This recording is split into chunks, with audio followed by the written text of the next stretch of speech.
Ruth 2 through 4. Now Naomi had a relative of her husband, a man of great wealth, of the family of Elimelech, whose name was Boaz. And Ruth the Moabitess said to Naomi, "Please let me go to the field, and glean among the ears of grain, following one in whose eyes I may find favor." And she said to her, "Go, my daughter." So she left and went and gleaned in the field after the reapers. And she happened to come to the portion of the field belonging to Boaz, who was of the family of Elimelech. Now behold, Boaz came from Bethlehem, and said to the reapers, "May the Lord be with you." And they said to him, "May the Lord bless you." Then Boaz said to his servant, who was in charge of the reapers, "Whose young woman is this?" And the servant in charge of the reapers replied, "She is the young Moabite woman who returned with Naomi from the land of Moab." And she said, "Please let me glean and gather after the reapers among the sheaves." So she came and has remained from the morning until now. She has been sitting in the house for a little while. Then Boaz said to Ruth, "Listen carefully, my daughter. Do not go to glean in another field. Furthermore, do not go on from this one, but join my young women here. Keep your eyes on the field which they reap, and go after them. Indeed, I have ordered the servants not to touch you. When you are thirsty, go to the water jars and drink from what the servants draw." Then she fell on her face, bowing to the ground, and said to him, "Why have I found favor in your sight, that you should take notice of me, since I am a foreigner?" Boaz replied to her, "All that you have done for your mother-in-law after the death of your husband has been fully reported to me, and how you left your father and your mother and the land of your birth, and came to a people that you did not previously know. May the Lord reward your work, and may your wages be full from the Lord, the God of Israel, under whose wings you have come to take refuge." Then she said, "I have found favor in your sight, my lord, for you have comforted me, and indeed have spoken kindly to your servant, though I am not like one of your female servants." And at mealtime Boaz said to her, "Come here, that you may eat of the bread, and dip your piece of bread in the vinegar."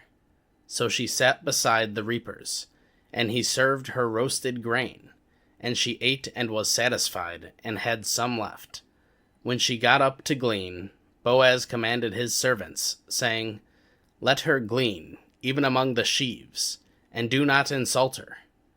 Also, you are to purposely slip out for her some grain from the bundles and leave it so that she may glean, and do not rebuke her."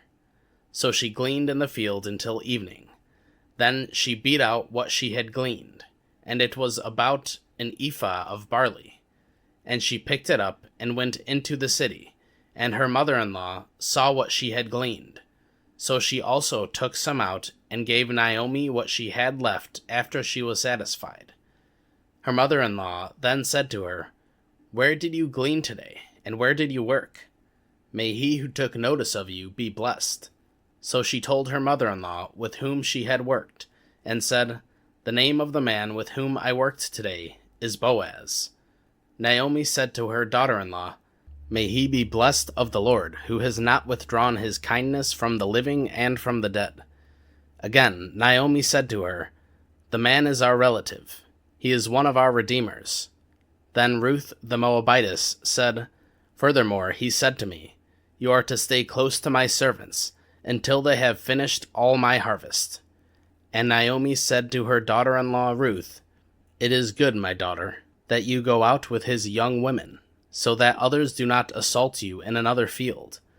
So she stayed close by the young women of Boaz in order to glean until the end of the barley harvest and the wheat harvest, and she lived with her mother-in-law. Then her mother-in-law Naomi said to her, "My daughter, shall I not seek security for you, that it may go well for you? Now then, is Boaz not our relative, with whose young women you were? Behold, he is winnowing barley at the threshing floor tonight. Wash yourself there, and anoint yourself, and put on your best clothes, and go down to the threshing floor. But do not reveal yourself to the man until he has finished eating and drinking. And it shall be, when he lies down, that you shall take notice of the place where he lies, and you shall go and uncover his feet, and lie down. Then he will tell you what you should do. And she said to her, All that you say, I will do. So she went down to the threshing floor, and did according to all that her mother-in-law had commanded. When Boaz had eaten and drunk, and his heart was cheerful, he went to lie down at the end of the heap of grain. And she came secretly, and uncovered his feet, and lay down. And it happened in the middle of the night, that the man was startled, and bent forward, and behold, a woman was lying at his feet. So he said, Who are you? And she answered, I am Ruth, your slave. Now spread your garment over your slave, for you are a redeemer. Then he said, May you be blessed of the Lord, my daughter. You have shown your last kindness to be better than the first, by not going after young men, whether poor or rich. So now, my daughter, do not fear. I will do for you whatever you say, for all my people in the city know that you are a woman of excellence. But now, although it is true that I am a redeemer, yet there is also a redeemer more closely related than I. Remain this night, and when morning comes, if he will redeem you, good, let him redeem you. But if he does not wish to redeem you, then I will redeem you, as the Lord lives. Lie down until morning. So she lay at his feet until morning, and got up before one person could recognize another. And he said, Do not let it be known that the woman came to the threshing floor. Again he said, Give me the shawl that is on you, and hold it. So she held it, and he measured 6 measures of barley, and laid it on her. Then she went into the city. When she came to her mother-in-law, she said, How did it go, my daughter? And she told her all that the man had done for her. She also said, These 6 measures of barley he gave to me, for he said, Do not go to your mother-in-law empty-handed. Then she said, Wait, my daughter, until you know how the matter turns out, for the man will not rest until he has settled it today. Now Boaz went up to the gate and sat down there. And behold, the Redeemer of whom Boaz spoke was passing by. So he said, Come over here, friend, sit down. And he came over and sat down. Then he took men of the elders of the city, and said, Sit down here. So they sat down. He said to the Redeemer, Naomi, who has returned from the land of Moab, has to sell the plot of land which belonged to our brother Elimelech. So I thought that I would inform you, saying, Buy it before those who are sitting here, and before the elders of my people. If you will redeem it, redeem it. But if not, tell me, so that I may know. For there is no one except you to redeem it, and I am after you. And he said, I will redeem it. Then Boaz said, On the day you buy the field from the hand of Naomi, you must also acquire Ruth the Moabitess, the widow of the deceased, in order to raise up the name of the deceased on his inheritance. Then the Redeemer said, I cannot redeem it for myself. Otherwise I would jeopardize my own inheritance. Redeem it for yourself. You may have my right of redemption, since I cannot redeem it. Now this was the custom in former times in Israel concerning the redemption and the exchange of land, to confirm any matter. A man removed his sandal and gave it to another, and this was the way of confirmation in Israel. So the Redeemer said to Boaz, Buy it for yourself. And he removed his sandal. Then Boaz said to the elders and all the people, You are witnesses today that I have bought from the hand of Naomi all that belonged to Elimelech, and all that belonged to Chilion and Mahlon. Furthermore, I have acquired Ruth the Moabitess, the widow of Mahlon, to be my wife in order to raise up the name of the deceased on his inheritance, so that the name of the deceased will not be eliminated from his brothers or from the court of his birthplace. You are witnesses today." And all the people who were in the court and the elders said, "We are witnesses. May the Lord make the woman who is coming into your home like Rachel and Leah, both of whom built the house of Israel. And may you achieve wealth in Ephrathah and become famous in Bethlehem. Moreover, may your house be like the house of Perez, whom Tamar bore to Judah, through the descendants whom the Lord will give you by this young woman." So Boaz took Ruth, and she became his wife, and he had relations with her. And the Lord enabled her to conceive, and she gave birth to a son. Then the women said to Naomi, "Blessed is the Lord, who has not left you without a redeemer today, and may his name become famous in Israel. May he also be to you one who restores life and sustains your old age. For your daughter-in-law, who loves you, and is better to you than 7 sons, has given birth to him." Then Naomi took the child, and laid him in her lap, and became his nurse. And the neighbor women gave him a name, saying, "A son has been born to Naomi." So they named him Obed. He is the father of Jesse, the father of David. Now these are the generations of Perez. Perez fathered Hezron. Hezron fathered Ram, and Ram fathered Amminadab, and Amminadab fathered Nahshon, and Nahshon fathered Salmon, and Salmon fathered Boaz, and Boaz fathered Obed, and Obed fathered Jesse, and Jesse fathered David. Mark 7. The Pharisees and some of the scribes gathered to him after they came from Jerusalem, and saw that some of his disciples were eating their bread with unholy hands, that is, unwashed. For the Pharisees and all other Jews do not eat unless they carefully wash their hands, thereby holding firmly to the tradition of the elders. And when they come from the marketplace, they do not eat unless they completely cleanse themselves. And there are many other things which they have received as traditions to firmly hold, such as the washing of cups, pitchers, and copper pots. And the Pharisees and the scribes asked him, "Why do your disciples not walk in accordance with the tradition of the elders, but eat their bread with unholy hands?" But he said to them, "Rightly did Isaiah prophesy about you hypocrites, as it is written, 'This people honors me with their lips, but their heart is far from me, and in vain do they worship me, teaching as doctrines the commandments of men.' Neglecting the commandment of God, you hold to the tradition of men." He was also saying to them, "You are experts at setting aside the commandment of God in order to keep your tradition.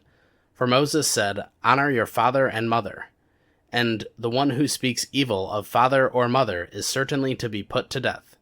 But you say, if a person says to his father or mother, 'Whatever I have that would help you is Corban,' that is, given to God, you no longer allow him to do anything for his father or his mother, thereby invalidating the word of God by your tradition which you have handed down, and you do many things such as that." After he called the crowd to him again, he began saying to them, "Listen to me, all of you, and understand. There is nothing outside the person which can defile him if it goes into him. But the things which come out of the person are what defile the person." And when he later entered a house, away from the crowd, his disciples asked him about the parable. And he said to them, "Are you so lacking in understanding as well? Do you not understand that whatever goes into the person from outside cannot defile him? Because it does not go into his heart, but into his stomach, and is eliminated." Thereby he declared all foods clean. And he was saying, "That which comes out of the person, that is what defiles the person. For from within, out of the hearts of people, come the evil thoughts, acts of sexual immorality, thefts, murders, acts of adultery, deeds of greed, wickedness, deceit, indecent behavior, envy, slander, pride, and foolishness. All these evil things come from within and defile the person." Now Jesus got up and went from there to the region of Tyre. And when he had entered a house, he wanted no one to know about it, and yet he could not escape notice. But after hearing about him, a woman whose little daughter had an unclean spirit immediately came and fell at his feet. Now the woman was a Gentile, of Syrophoenician descent, and she repeatedly asked him to cast the demon out of her daughter. And he was saying to her, "Let the children be satisfied first, for it is not good to take the children's bread and throw it to the dogs." But she answered and said to him, "Yes, Lord, but even the dogs under the table feed on the children's crumbs." And he said to her, "Because of this answer, go. The demon has gone out of your daughter." And after going back to her home, she found the child lying on the bed, and the demon gone. Again he left the region of Tyre, and came through Sidon to the Sea of Galilee, within the region of Decapolis. And they brought to him one who was deaf and had difficulty speaking, and they begged him to lay his hand on him. And Jesus took him aside from the crowd, by himself, and put his fingers in his ear, and after spitting, he touched his tongue with the saliva. And looking up to heaven with a deep sigh, he said to him, "Ephphatha," that is, be opened. And his ears were opened, and the impediment of his tongue was removed, and he began speaking plainly. And he gave them orders not to tell anyone, but the more he ordered them, the more widely they continued to proclaim it.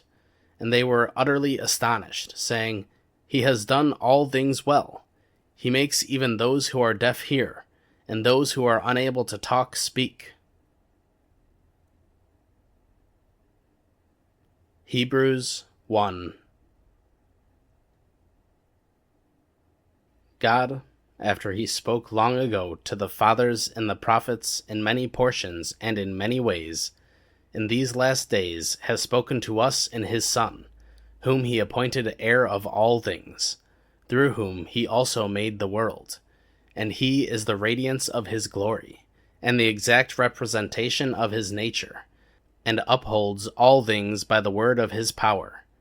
When he had made purification of sins, he sat down at the right hand of the Majesty on high, having become so much better than the angels, to the extent that he has inherited a more excellent name than they.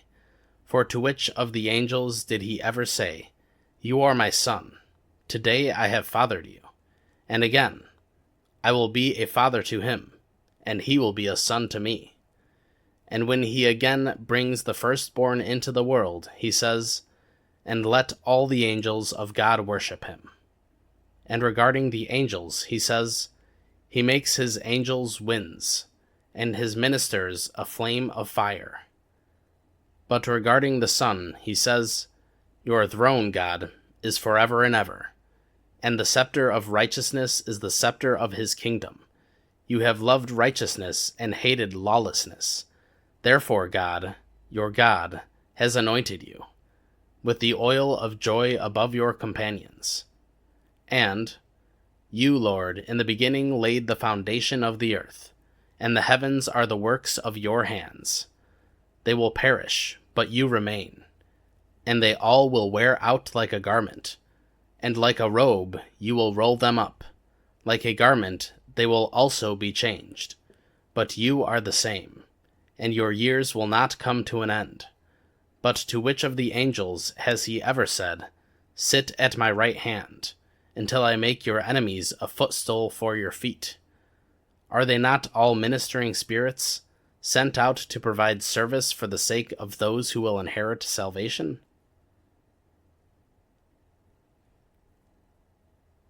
Proverbs 13:9-16. The light of the righteous rejoices, but the lamp of the wicked goes out. Through overconfidence comes nothing but strife, but wisdom is with those who receive counsel. Wealth obtained from nothing dwindles, but one who gathers by labor increases it. Hope deferred makes the heart sick, but desire fulfilled is a tree of life. One who despises the word will do badly, but one who fears the commandment will be rewarded. The teaching of the wise is a fountain of life, to turn aside from the snares of death. Good understanding produces favor, but the way of the treacherous is their own disaster. Every prudent person acts with knowledge, but a fool displays foolishness. Psalm 105, 37 through 45. Then he brought the Israelites out with silver and gold, and among his tribes there was not one who stumbled. Egypt was glad when they departed, for the dread of them had fallen on the Egyptians. He spread out a cloud as a covering, and fire to illumine by night. They asked, and he brought quail, and satisfied them with the bread of heaven. He opened the rock, and water flowed out. It ran in the dry places like a river. For he remembered his holy word, and his servant Abraham, and he led out his people with joy, his chosen ones with a joyful shout. He also gave them the lands of the nations, so that they might take a possession of the fruit of the people's labor, and that they might keep his statutes, and comply with his laws. Praise the Lord.